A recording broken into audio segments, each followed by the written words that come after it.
What is going on, Atlanta Falcons fans? Man, y'all know who it is. Your boy Antoine Smith.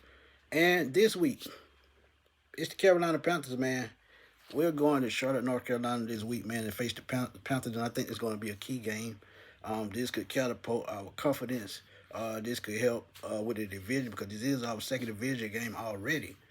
Going into week three, coming off a huge win last week in Minnesota. But I think this game could be another key game, just like I said, Tampa Bay week one. This could be a make or break type game, man, because if you win this game, you get back in the division race and you go into a key game against the Washington Commanders with a winning record. And then that game is at home. But enough about that, man. I'm going to give y'all my three keys to victory for the Atlanta Falcons against the Carolina Panthers week three. But here you go, man. Let's start this thing off. I'm gonna say my first key to victory, man, it's got to be hit these guys in the mouth early, strike early, man, because I don't think this is a team that can catch up, man. If they have to play from behind, yes, Bryce Young can put up numbers. He had 328 yards last week against Arizona and 3 touchdowns, so he can put the ball up, and he has a shiny new toy in Teteroy McMillan, who had 6 catches for 100 yards last week. But I think with the way the Falcons ran the balls against Minnesota, I think they can do the same against the Carolina Panthers because the Carolina Panthers are at the bottom five or bottom six in rush yards at 141 yards a game. And Bijan is coming off a great game last week at 143 yards. And Tyler Algier added another 76. So those guys with their 200 yards, man, they can actually wear down this defense. And the Falcons strike early, get out to an early lead, I would say 10 to 14 points. I think it makes it tough for Carolina to come back, even if they're at home. Because you got to look at it too, man. They're giving up 335 yards a game, even with weapons like their cornerback, J.C. Horn. You look at Mike Jackson at the other side, Nickelback, Sha Wade Smith, and Trevor Murray, the former Pro Bowler, former Raider now in Carolina. They do get Derrick Brown back, so that should help their interior a lot. And they can bring the pressure. They still have Patrick Jones, Princely, Humelin from Ole Miss, the rookie. So, I mean, it's still a solid defense. Nick Gordon, who they drafted. But, yeah, you strike early with this team, make them play from behind. I think it's going to make their job very, very tough. Because, look, one thing about the Falcons, man, if they get into some kind of groove, scoring touchdowns, it's going to be tough for any team in the NFL to stop them. But, yeah, I think you got to hit the Carolina Panthers in the mouth early because this is a division game. So it's going to be a war on the field. Number two, let's keep that intensity on defense, man. When you keep the intensity going on defense, one thing about that is contagious, man. The Atlanta Falcons have played their ass off the first two games on defense. They're second in the league, actually, in total defense. Ninth versus the run and second versus the pass. 6 sacks last week against the Vikings, 2 interceptions, a forced fumble, and all that good stuff. And the reason why I said keep the intensity going is because, as I said in the previous X Factor, key to victory, Bryce Young had 328 yards and he threw the ball 55 times. And if he has to do that and you make them one dimensional, I think he forces more turnovers from Bryce Young or, Chuba Hubbard, who's been held in check the first 2 weeks. But you got to keep that intensity going on defense as far as using the two young guys, well, the four young guys, they keep making plays. If you know, 3.5 sacks, 2 interceptions for the rookies last week.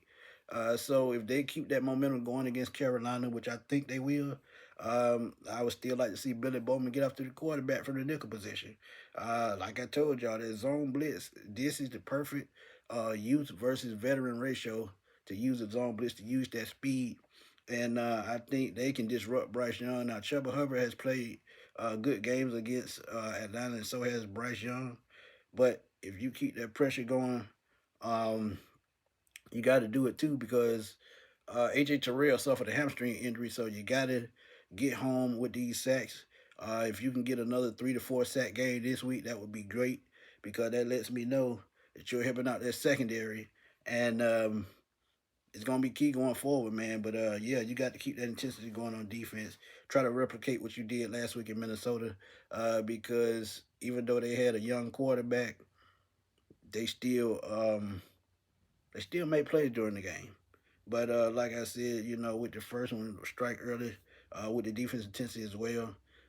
The Carolina Panthers have weapons too, such as Xavier Leggett. Like I said, T. McMillan. Um, I think they have Sanders at tight end who can be a versatile weapon as well. So yeah, they have weapons, man. So keep the intensity going. Try to make this team one dimensional in Carolina, and see can you force some turnovers. But yeah, that defense intensity is everything, man. Number three, I'm gonna keep it simple and sweet. Score touchdowns. Get the ball in the damn end zone. Last week you had umpteen times to score last week. 5 red zone possession, 5 field goals. So no, 6 red zone possession, 5 field goals. But I would like to see them put the ball in the end zone a little bit more.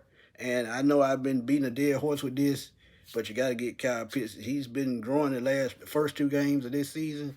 I still feel like this is one of those games he could break out because I don't feel like anybody on that team, no matter if it's Trevon Moehrig, um, J.C. Horn, anybody that can stop a Kyle Pitts. So I feel like the Falcons need to score a touchdown this game, man. It's just that simple. Because if you look at it, the way Carolina is set up defensively, they're set up to defend the pass. But the way Bijan and Tyler ran last week with 200 yards, I feel like you can open up that play action. I feel like you open up the no huddle, and just put some points on the board, getting into the end zone. So when you get inside 10, please don't put Kyle Pitts or Drake London on the bench while y'all in the red zone inside the 10. That pisses me off very bad.